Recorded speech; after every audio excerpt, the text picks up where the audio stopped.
bande Congo check ya yemoko le boss mutombo na kata bundes to ana Marie-Rime chocolat frappant. Ya yemoko le boss de tous les boss. O balo baka, balo bala bango, mais tu vas contenir. Bonjour et bon après-midi, fidèles téléspectateurs de l'émission Ganda Banganga Nyulu, qui est fidèles téléspectateurs de la chaîne nationale, bien entendu. Grande est notre joie de vous retrouver encore ce samedi dans les après-midi, dans ce magnifique jardin de l'hôtel Invest. Pambate, Toyambi Moko Akenda Penza Sango, Pesango Nezoko Bako Kendekara, Toyambi Bongo Denis Kambay. Bonjour. Bonjour Maman Virginie. Tu as bien un titre rebelle Lelo, tu as bien un titre président à Grand Kassai, tu as bien un titre président de la fédération, tu as bien un titre politique. Parce que Moutakenda Tamwa Bipaï na Bipaï. Alors, Denis Kambay, tu as la première étape où il y a Grand Kassai, rassemblement à Bakassaïen surtout. Objectif Nango. Oui, je voudrais peut-être terme à rassemblement des OP vraiment équivoque. Ils allaient dans ASBL, Grand Kassai Fondation, où ils ont regroupé fils et filles de Grand Kassai, où ils ont adhéré à l'idéologie, où ils ont s'occupé de quelques objectifs, notamment entraide mutuelle, la défense des intérêts des fils et filles du Grand Kassai et aussi de la promotion de notre culture. Parce que les Belé Mingi Babotama, ailleurs, ils étaient un peu complexés. Pour nous, les Chuluba, ils ont senti que les complexes, mieux vaut que les Chuluba, Chuluba, surtout les Belé Mingi Babotama, ils ont vu que Canada. Tokuta baba no babota mika akuna mechiluba na munoko ezotoka baza mingite quelques familles mais ngani ba master belene tu babota ba côté ba Swahili wa ba Lumbashi ailleurs il est à l'aise à ba ne Swahili ya ba chiluba donc il fallait le décomplexer, c'est-à-dire que réarmement moral. Donc koyebisa bango que non vous faites partie, il y a 4 pôles. Il y a développement à RDC, donc avec 4 espaces linguistiques, congophone, swahilophone, lingalophone et lubaphone. Et défense à promotion à culture, et essentiellement objectif. Grand Kassai et Botamiko. 2004. 2004, on est officiellement avec ma structure, officiellement avec ma structure, ma statut et ASBL, mais vision Grand Kassai et Bandaka Kala. Les Bandaka Kala depuis les années 59, quand tu as eu des conflits entre les Louloua et les Balouba, et la guerre de cette époque-là a fait que Batoubakou travaillent ensemble. Mais structure comme telle, avec statut, personnalité juridique voilà, et tout ça, cotisation des membres, ça partira en 2004. Donc 2004, président de 2017. 2017. Donc plus de 13 ans. Ça fait 13 ans jour pour jour. Manos à la président. Exactement. C'est quoi, community party est là? T'es aux gênés dans le monde. Quand ça y est, nous sommes à la rater pour avoir relève à l'Ikamongo. Tu sais, oui, ils ont un chef coutumier de la idéologie. Le chef coutumier, c'est le chef Kalamba. Mais na single on a aussi par rapport à Kolela Mwana Kassai. On va chanter. Mais na musicien na oebi l'album. On a élection. Promotion et culture. Promotion et culture, c'est aussi parmi les œuvres. Œuvres d'esprit. On a peut-être esprit à l'album que j'ai fait produire en 2005. Avec le Bayou du Congo, Lac Monkamba. Et ça, idée nanga. Financement nanga nabishi bango no bope sa message peut-être ba trobanda ko na ba ko yo à travers c'est ce que je suis en train de faire actuellement avec le single Oba Prince Kabeya bazo sala par rapport à makambo et l'équipe na biso c'est pas que moi je chante. Donc, non financièrement moi, tu es fort et financièrement c'est pour ça que tu t'imposes président depuis plus de plus de 13 ans. Le Kassai, c'est un monde de millionnaires. Bato baleki nanga mbongo bazai belé. Mais mon thème ya ko kabande est différent. C'est-à-dire muto ko est millionnaire ba kabagate. Mais moi, j'ai 10 000 $, mais je suis capable de représenter 5 000 $. Bon, c'est quoi autour de nos présidents, au Makambo Belé, mais l'activité principale des années, il n'y a pas de au foot pour Baïma. Tu sais, l'activité, ça est belé. L'activité, ça est belé d'abord. Promotion à la culture, depuis, même quand j'étais au gouvernement, ministre, tout ça, il va conclave et belé, réarmement moral. Et ça, le groupe de pression. Quand tu as un problème qui se pose, nous nous mettons ensemble pour défendre la problématique au Tozanango. Dernièrement, phénomène comme on a ça. Bonne question. Nous avons accompagné ministre, vice-premier ministre, ministre à l'intérieur et Panabiso pour nous continuer à sensibiliser les gens que non, ne faisons pas le jeu des autres. ne faisons pas les jeux des autres. Parce que les gens politiciens, derrière, on a insécurité dans les Kassai et tout ça. J'ai l'impression que ça commence à jouer comme en faveur à Batumoussoussou au Balingagi Zalabongo. Donc les Kassaïens n'ont pratiquement rien gagné. Alors, il y a un Azoloba qui est accompagné vice-premier ministre de Magambona. Et nous avons le 1er février 2017, depuis le 1er février, déposé sur la table de la vice-premier ministre notre document cahier des charges sur notable à Grand Kassai en 10 points. Et on va continuer à s'exercer ici. Nous attendons. Vraiment au finish là, pratiquement 4 points et c'est Salamagui déjà, notamment restauration à pouvoir coutumier dans groupement Kamouina Sapou, l'invitation pour consultation du gouverneur du Kassai central ici à Kinshasa après tout ce qui s'est passé là-bas, et le désarmement et réinsertion là-bas, mais vous allez très important les deux choses autres les actions humanitaires. Tomoni ailleurs, catastrophe.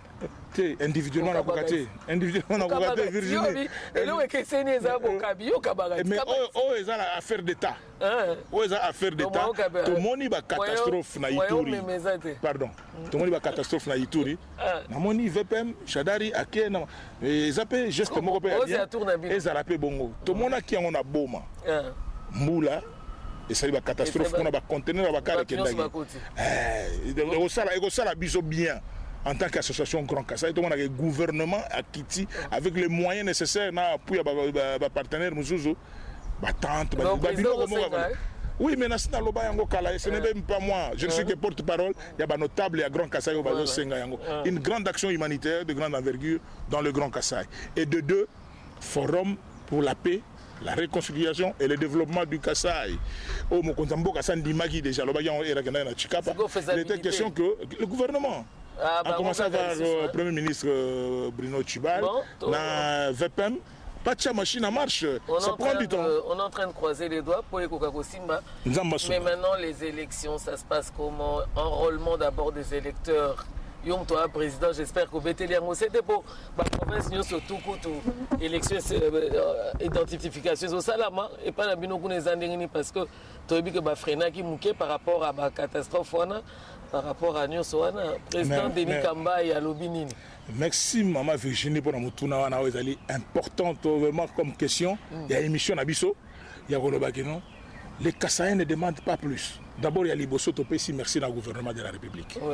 Il y a Mibale Topesi sous merci na Sensa, les bandes de Gonabiso, Olengankoi. Merci sous Nanani, sous Seni. On va comprendre que non, on ne pouvait pas, même dans les rêves les plus fous, organiser des élections. Impossible d'organiser des élections sans les Kassai. Deuxième étape, les Andéini.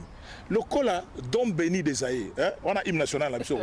Dom Béni des Aïe, les Aïe on a baza banane, baza 4 Aïe, donc ba Koko, nous avons des Aïe, on a donc ba Kitano, ba Tike la biso mboka o ya biso, ba Koko na biso bazali 4 espaces linguistiques. Président Grand Kassai té. Kassai on a au moins ba Tike la biso 4 espaces linguistiques on a ba Koko ya Bangala, ba Koko ya Bakongo, ba Koko ya Baswahili, pe ba Koko ya Baluba.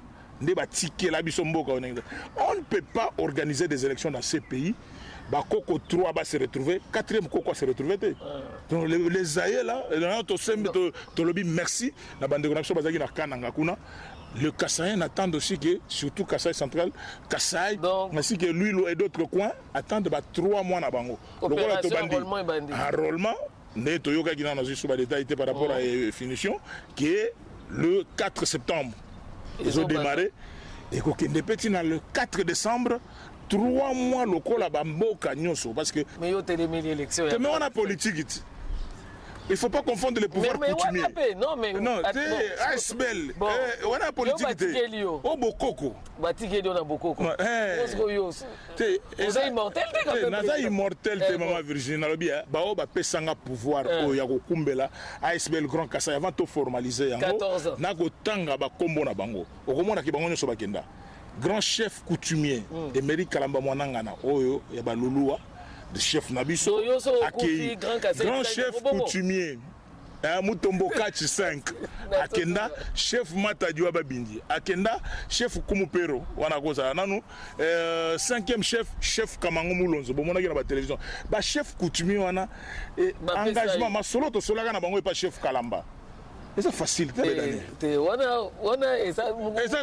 grand regroupement. Il y a un grand regroupement. Viens bon beaucoup qui na Lili vraiment le président. Bon, c'est pas grave. Nganda Bamanganga New Look to yambi bongo président Denis Kambai alors to zaki na makambo élection to ki keza makambo boko to ebité yo soko rotike na mwana soko rotike na nani parce que to zo mona na vice-président. Ah, est-ce que vous êtes là-bas? Non, bah, vice-président. Oui, mais le problème est que nous avons continué à former. Nous devons restructurer. Nous avons un président. Il y a Grand Kassai. À vie. À vie. Tu es qui ça rapporte l'élection? Au moment où nous avons président, tout ce qui est dans la statut Nabiso, nous avons un mandat à 5 ans renouvelable. Renouvelable une fois, 5 ans renouvelable. Après chaque 5 ans, par ta site de reconduction, et toujours les 5 ans, 5 ans, 5 ans. Oui, comme on est libre à Kassaye. Te, maman ni bangote. Oh, ezali que ba oh bandimi, mais ba Kassaye ba tetu baza. Oh, ba association bi maboni.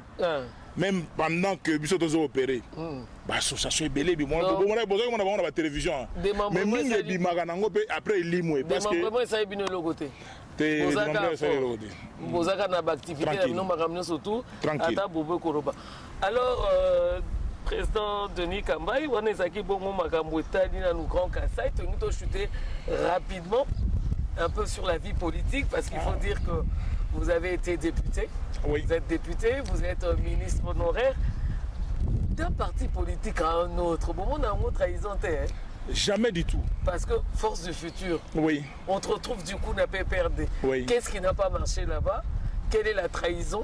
Ok, très bonne question. Maintenant, on a archive éthique à la table, on a bisopé, va continuer à problème.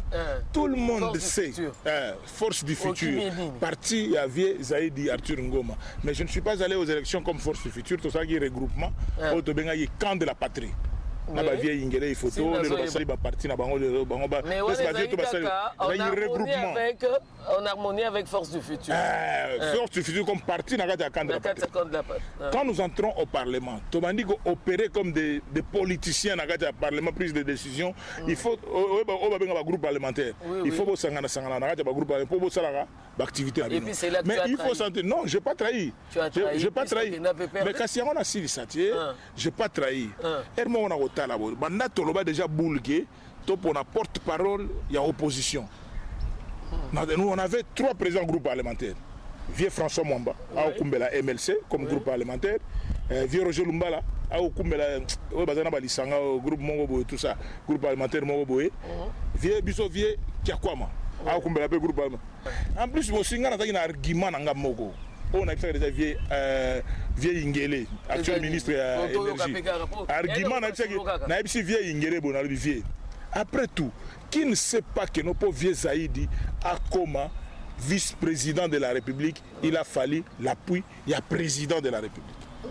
Nazo prendre à témoin Koulouto Lenganko non, non, pas un pied dedans, un pied dehors. Na lobby vérité. Que parce que notre vieux Zaïdi, que son nom repose un peu.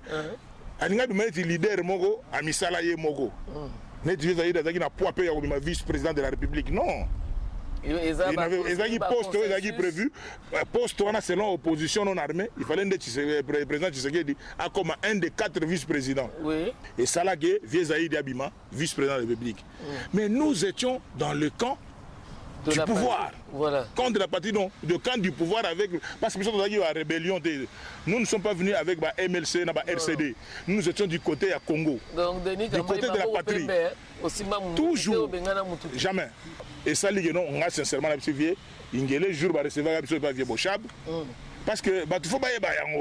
On nous a reçus au bureau de la présidence de l'Assemblée nationale à l'époque. On a rencontré la télé. On nous a invités. On nous a invités dans le bureau de la présidence de l'Assemblée nationale. Évariste Bochab, professeur Évariste Bochab. Il est le secrétaire général de la PPRD. Il nous a invités là-bas. Ngaï, Vieux Ingélé, Maître Loumeya, Pacho Panda, Serge Kaembe.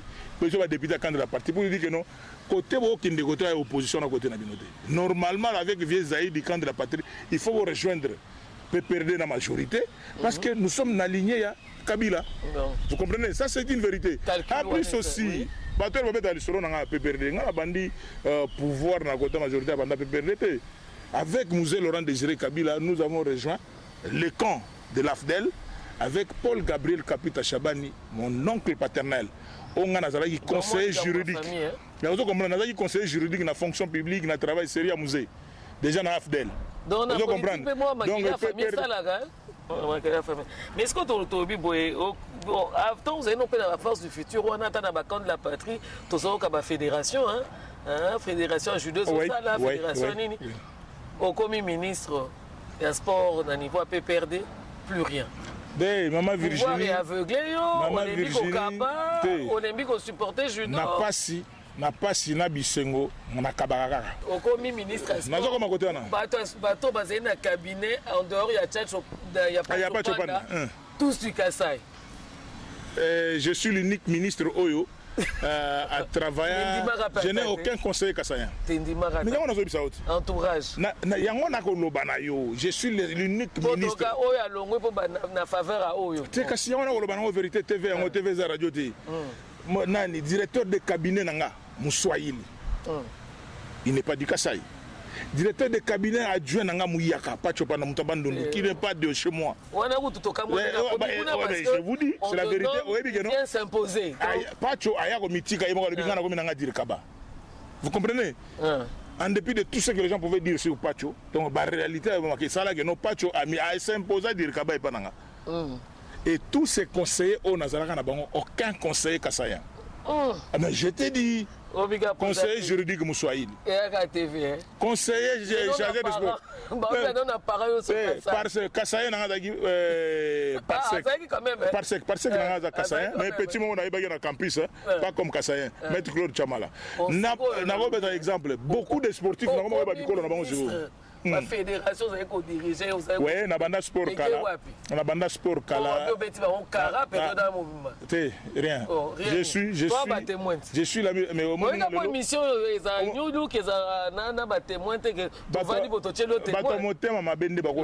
mais la vérité c'est quoi? Je suis un ministre. David Matadigibala, a sexainga do sangado bageno. Yo omoni excellence nengoza na ba sport banda ministère kaka na ba sportif, ba judoka, ba catcher, ba boxeur, ozala kazara. Bazali omoni bango nyozo bazaka. Naza ministre ça fait plus de 8 mois, mais baza toujours na ceinture nanga. To liaka na bango, to vanda na bango, matete tranquille, lemba tranquille, limité tranquille, matonge. Je suis le ministre normal. C'est-à-dire que o solo kana bato vanda kana bato. Jamais muto wana le solo lokuta. On a coup de toute façon le vérité solo ya baleli mbawa to moi pose mon na 4 il y a émission to tchelo moi musique mon Kassa et puis nous allons revenir sur la dernière partie à Makasi on a penzo batbazo zelo Makasi. Alors Tozongi ngana banganga New Look, merci à Gires pour cette belle chanson. Président yo mon côté na yamba qu'on a battu belé donc ki ba kombo Miké mais na oki Nogi ba combo.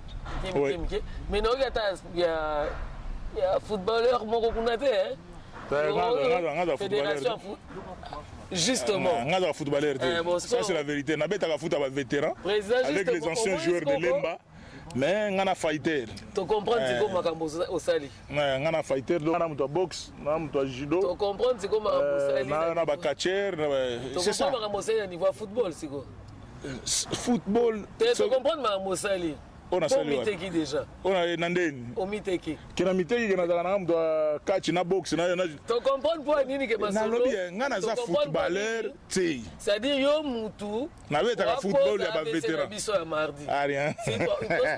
Mon ningo mi présenter sikoko na comprendre en population ça va maman Virginie soki a combien na tuna et pour que yene mtasali makambo ya mardi donc ngana leki 150 chefs coutumiers ba maïuna te moni ngana leka ki ko kata bataba bo moni na biso na bino wana ko okomo distraire biso vérité des otolo ba donc ngana leki banganga tout ba consulter non qu'on soit sérieux bilo ko ngwe bandaka bo Virginie te bona yebi déjà koto okende zana na lo ba déjà mbangu déjà pour peuple comprendre je ne suis pour rien na makambo et bandaka c'est na longo ministre batu baké na kan bakatani kuna bazonya Denis Ngambai le notion donc chane pe léopard omoni to la musique tozongi babi la musique adoucit les mœurs oui to adoucir zana respirer nazo rappeler objectif dans comme ministre ouais quand tu es devenu ministre, au Tali, au Biba Fédération, au Komemango, na top. Dont le football. Exact. Hein? Chan, Cannes, Mondial Russie 2018. Bon, objectif, Oyo, Denis Kambaye en tant que ministre des Sports, à Mipesaki. Exact. Si on se moque un objectif au Mipesi wana, au so katela ki angoso ki balai, au so ki angoso ki banini. Et dès que tu ah ça c'est excellence. Olongwe boye, ma problème ya Léopard et Bandi. Or ezaki loko asuka ese ko réunir ba Congolais et de l'opposition et de la majorité. Moi si Moubali, moi Naleki, tu as détruit l'espoir des Congolais dans le football. Quelle affirmation! Non mais oh. No o ngambo munene olingo la tsanga nga mutu pamba nga ka mutu moko boy nga kaka face ya na bandelo lisolo. Attends bandelinga. Tu par rapport à l'objectif na yo. On a tapé vérité, c'est comme si tu as été informé. Je suis pas informé. C'est comme si tu as été informé que Erna komi ezaki vraiment ba objectif nanga.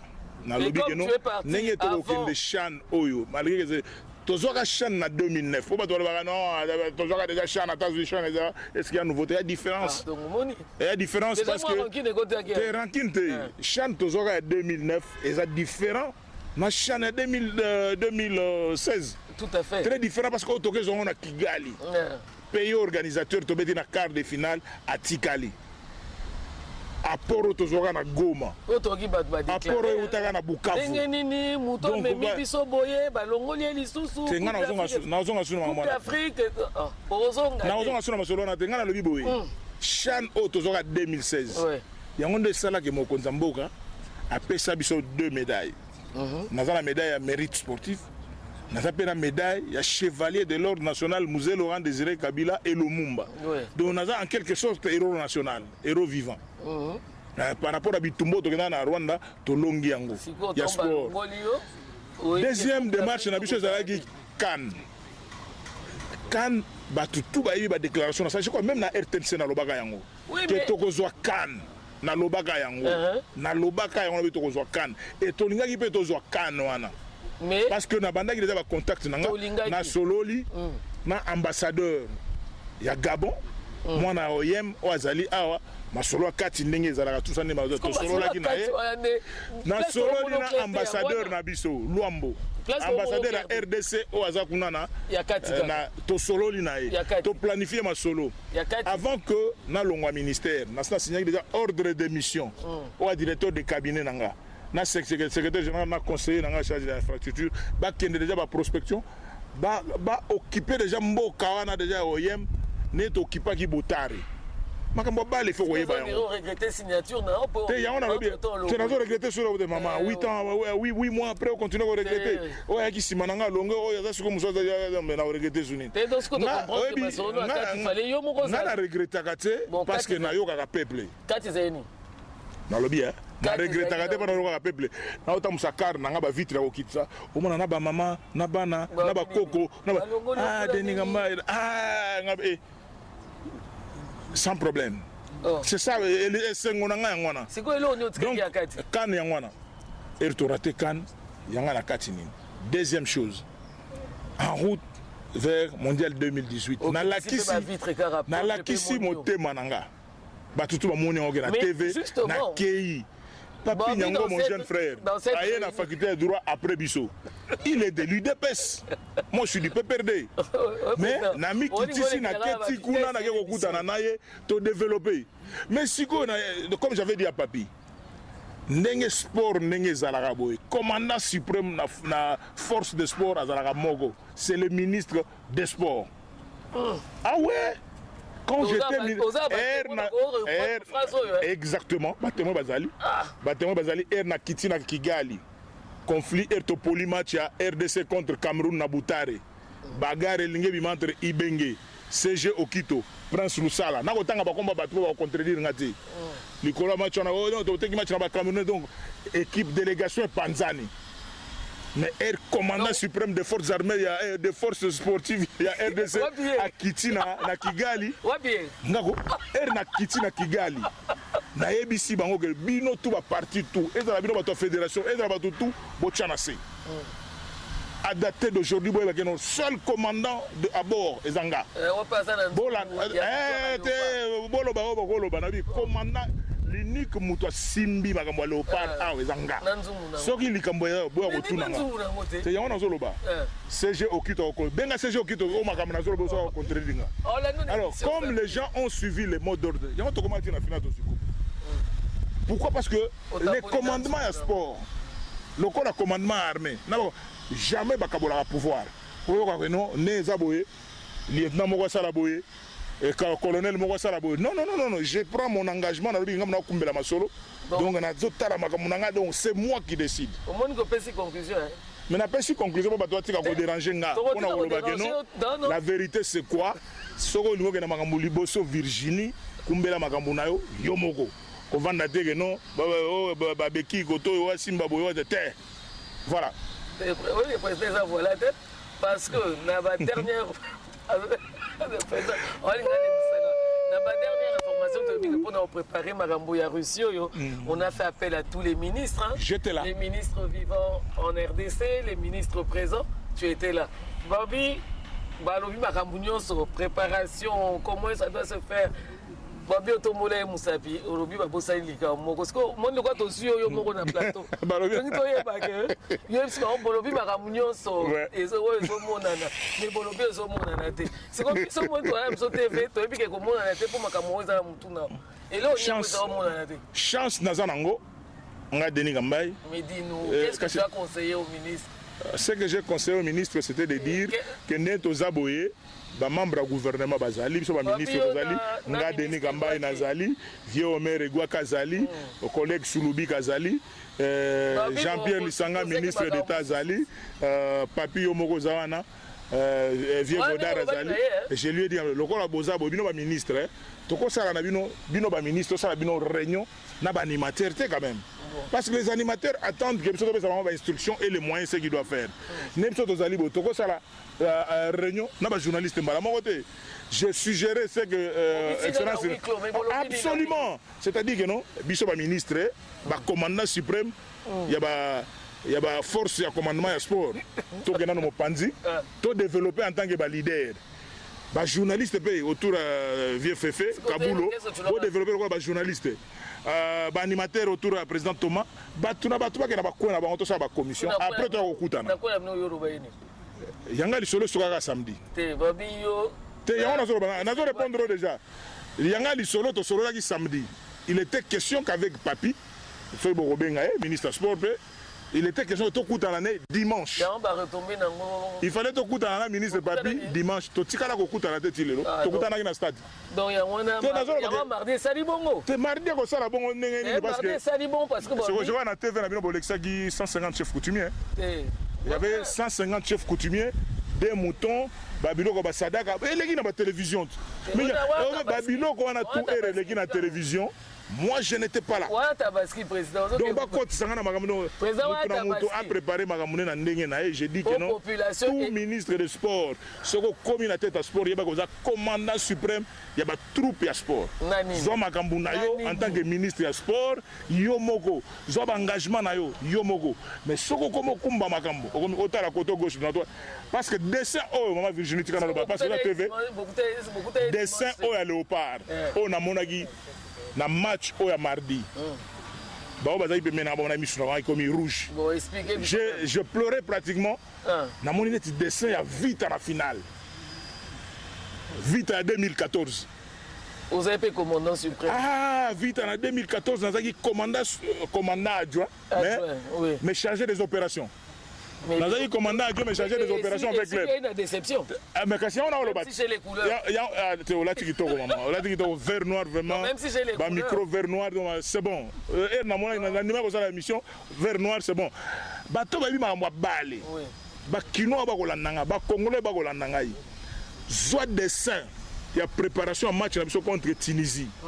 Joie de saint. Il y a préparation en match à Vita. Il y a 2014 contre Espérance de Tunis. pratiquement même dessin. Et tu as pleuré. Pratiquement même dessin, je pleurais. Denis Kambaï pleura. Parce que Denis Kambaï pleurait au Lobagano. Soko Ebili Kambo. Il y a un appel na iloko moko CG Okito. Yem tolo bagi on ngati mais na répéter ma parole na CG Okito na tangi komo na CG Okito na tangi komo na poso ya loba contradiction. CG alobi boy. Na yebi ndenge Sulubi ka gagnaki coupe na 2009. Secrétaire général Okito était toujours secrétaire général. Je sais comment Denis Kambaï a gagné la coupe en 2016. J'étais ministre. Voilà, c'est ce qui tombe là-bas. Mais je sais aussi comment Willy Bakonga a échoué de gagner la coupe na Ninoyo, na Cannes, na Gabon. C'est ce qui tombe là-bas. Alors, que ministre.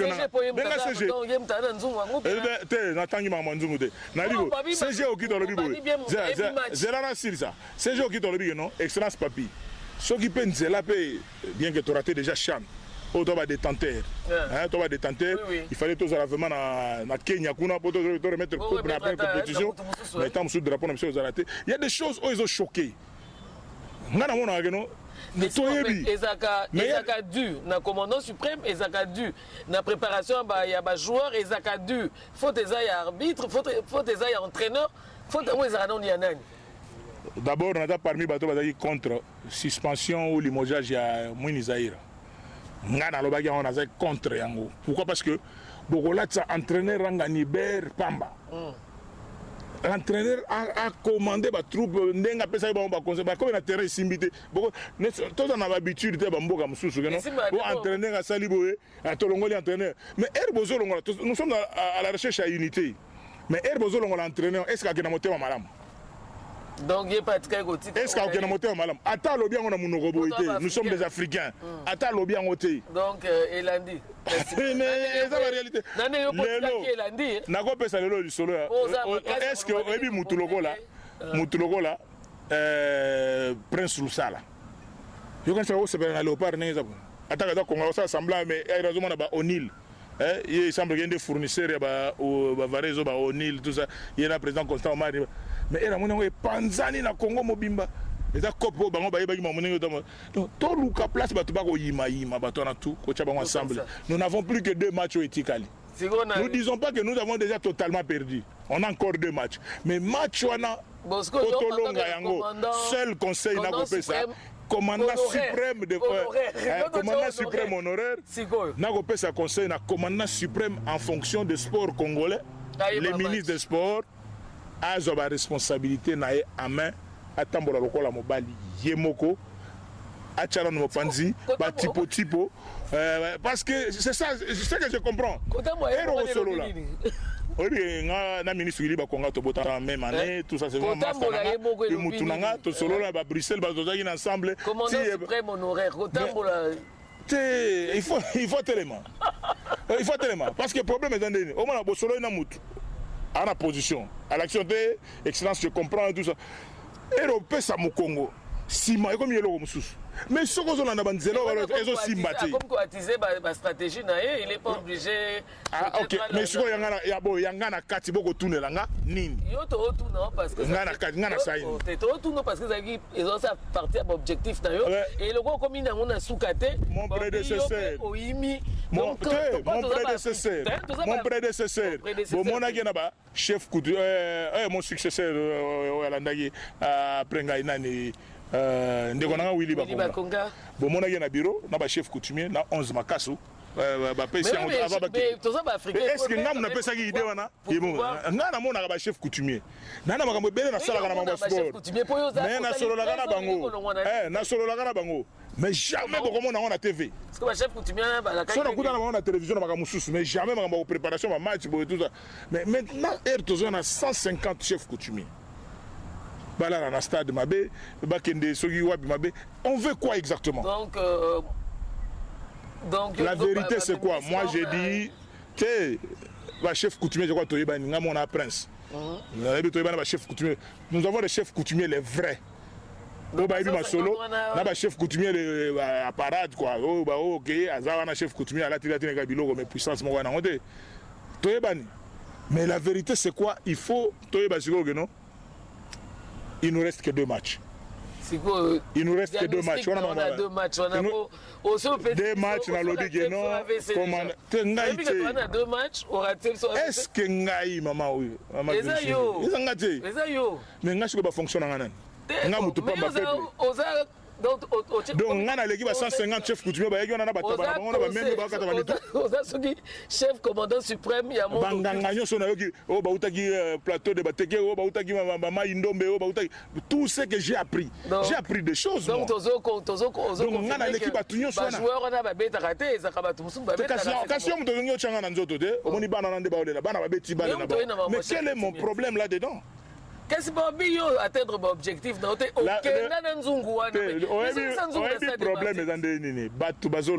Les gens comparent que période. Peut-être les gens parlent dans ce sens-là. Mais qu'est-ce qu'il y a une responsabilité?